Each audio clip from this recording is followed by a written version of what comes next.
All right, so let's have a conversation as to why Africa is poor. I always wondered to myself, even before I ever left Zambia to go to the United States, I went to America for 5 reasons. I wanted to know, number one, why the United States dollar was so powerful. Number two, I wanted to know why Americans were so powerful, why they controlled world economies. Number three, I wanted to know why Americans were so happy. And number four, I wanted to know why Africa was so poor. And lastly, I wanted to get away from Africa, because at that time I felt choked, I felt discombobulated, I felt like I was in a bottle, I was fused in a space that I didn't belong. I felt like Africa was a place where molding blocks were set, molds were set, and you either fit in or they broke you up. So I left Africa. I left Zambia in particular to go to the United States. So I can comfortably say now, since I returned to Zambia some 13 years ago, I can comfortably tell you why, 5 reasons why Africa is poor. Number one, poor leadership. Africa is poor primarily because of poor leadership.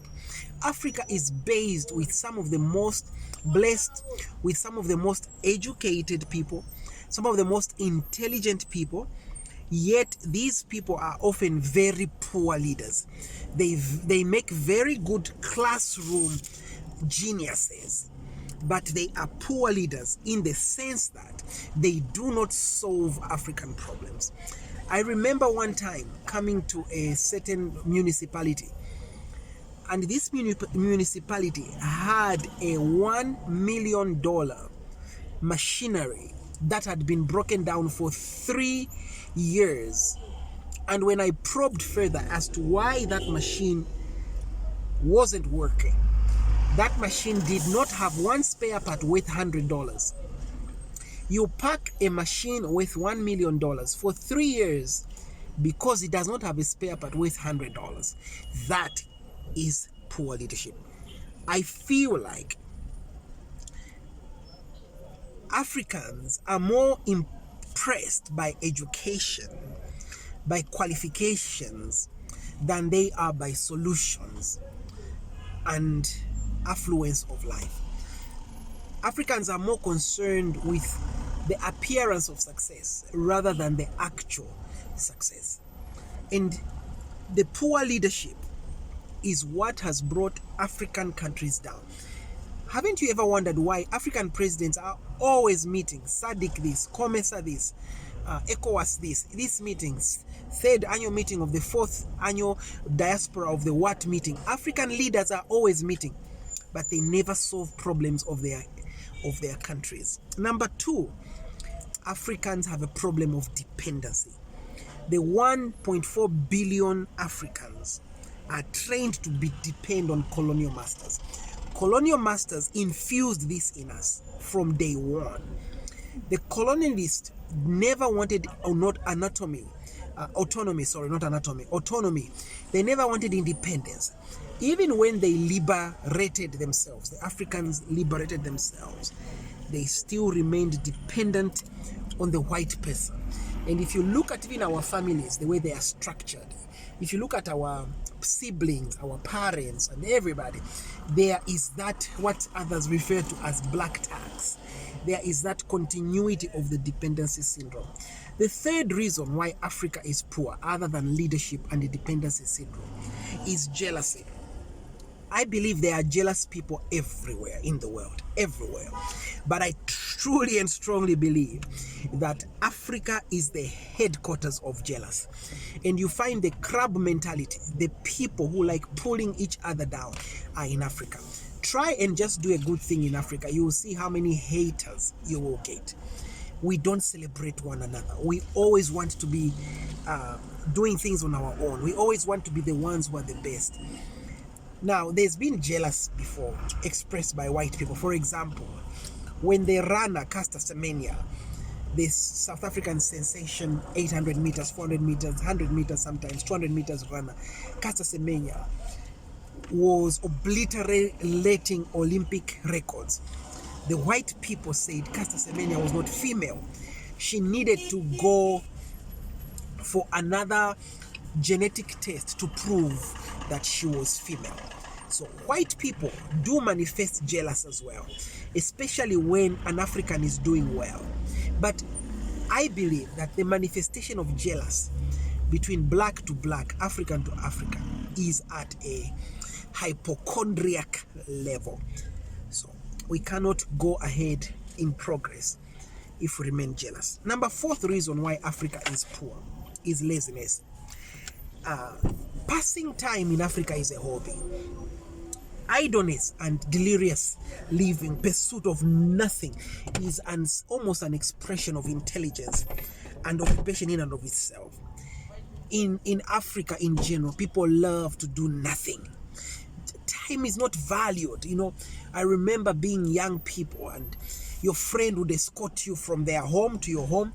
You reach your home, then you spend a few minutes of nothingness, then you escort your friend back to their home. Then maybe their mother sends you to the market. On your way back, your friend escorts you back, and in the end, no one knows who was escorting who. I believe that our laziness has caused us to be where we are across the continent. This is nothing, it's not something like a Southern Africa thing only, or an East African thing only, or a West African thing only. Though I must say, the Northerners, the Africans up north, as complete, tend to be slightly more hardworking than the rest of us. And I don't know whether that is Arabic influence, perhaps. Our friends in Egypt, our friends in Tunisia, they tend to be slightly more hardworking. And I personally don't allude it to the light pigmentation of their skin, because I don't think melanin, the black pigment, causes people to be lazy, unless there's some scientific evidence out there that I'm not aware of. But generally speaking, the Arabic and Arab nations tend to be less lazy compared to the Christian influenced people. And this might be as a result of religious dogma within the Christian sphere of faith, always leaving everything in the hands of God, when some things you can do yourself. I am of the view that God helps those who help themselves. When you make a move, God adds on.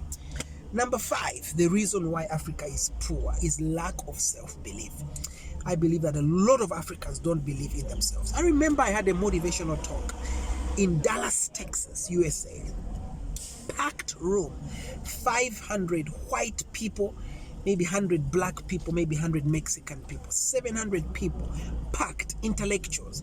I'm an African, and I've been hired to be the keynote speaker on the last day of the conference.